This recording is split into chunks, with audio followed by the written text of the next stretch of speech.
Bisayala is actually a showcase of all the products and companies of Ayala.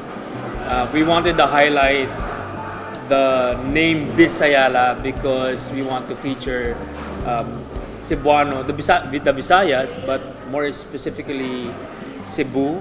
The company, the group is actually growing, and at the same time, we wanted something different by making sure we pay it forward and give something back to the community. One of the unique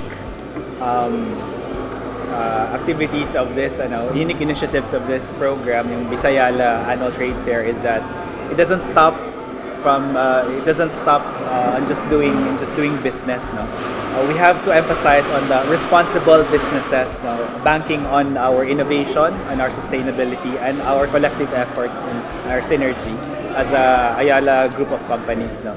So as mentioned earlier during the opening, that the proceeds will go to the Hapag Movement, wherein it aims to uplift the lives of our Filipinos who are suffering from involuntary hunger.